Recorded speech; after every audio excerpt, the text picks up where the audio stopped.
अंदर चल। Stop it! Yes, I'm sad, but I haven't gone insane. मुझे अच्छे से पता है मैं क्या कर रही हूँ। तुझे नहीं पता है कि तू क्या बोल रही है? तू क्या चाहती है हम क्या करें? इस कृष्णा को घर से बाहर नहीं निकाले तो इसे बहू बना के घर में ले आए। कृष्णा मोहिनी सीरियल के आने वाले एपिसोड में यहाँ पर हम देख रहे हैं कि भाई अब इन दोनों की शादी हो ही गई थी, यानी कृष्णा और आर्यमान की शादी हो गई थी। अब दोनों घर पहुंचते हैं और यहाँ पर काफी मीडिया वाले होते हैं और सब लोग इनसे सवाल भी करते हैं। और इसी बीच जैसे ये घर पहुंचते हैं, अरे हम तो अपने सर्वेंट्स को भी उनकी औकात देख कर रखते हैं, और ये 2 कौड़ी की धोखेबाज लड़की को हम अपने घर की मेंबर बना ले। सिद्धार्थ, फिर से बता रहा हूँ मैं, सामान संभाल कर बात कर। क्या गलत कह रहा है सेठ? क्या गलत कह रहा है? अगर ये लड़की यहाँ पर रहेगी तो तुम्हारा दिया हुआ धोखा हर बार अनन्या को याद नहीं आएगा।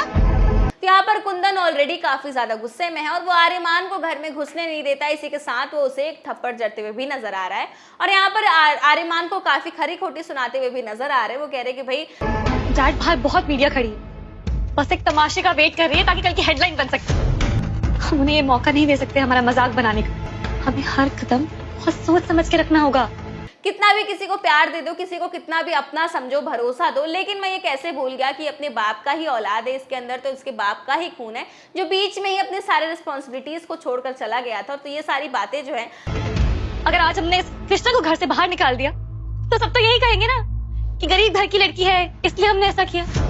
आर्यमान को काफी ज्यादा चुभती है। इसी के साथ आर्यमान की माँ जो है वो कृष्णा को काफी ज्यादा अनाप शनाप कहती है। वो कहती है कि इस लड़की ने मेरे बेटे को जानबूझकर फंसा लिया है। वो बहुत भली बुरी बातें भी कहते हुए नजर आती हैं कृष्णा को। अगर ये matter out of proportion blow हो गया तो जिन वर्कर्स को हम अपनी फैमिली बोलते हैं उनके सामने क्या इज्जत रह जाएगी हमारी। लेकिन भाई यहाँ पर आर्यमान जो है वो कृष्णा की सपोर्ट लेता है और इसी बीच यहाँ पर कृष्णा कहती है कि ठीक है मैं ही घर छोड़कर चली जाती हूँ। लेकिन यहाँ पर आर्यमान जो है वो कृष्णा को नहीं जाने देता और यहाँ पर आर्यमान की माँ उसको अपनी कसम देती है कि तुम्हें कृष्णा को जाने देना होगा। लेकिन आर्यमान यहाँ पर कृष्णा को नहीं जाने देगा और इसी के साथ आर्यमान सारी कहानी सुनाएगा और वो बताएगा कि कृष्णा के साथ बहुत गलत हो रहा था और अपनी माँ से कहेगा कि मैंने आपसे यही सीखा है कि कभी अपनी रिस्पॉन्सिबिलिटी को, अपनी जिम्मेदारी को बीच में छोड़कर नहीं जाना चाहिए। और यहाँ पर आर्यमान सारी बातें बताएगा और यहाँ पर सभी घर वालों को सच्चाई पता चलती है कि आखिर कैसे हुआ था और क्या क्या हुआ था और क्यों इन दोनों की शादी हो गई।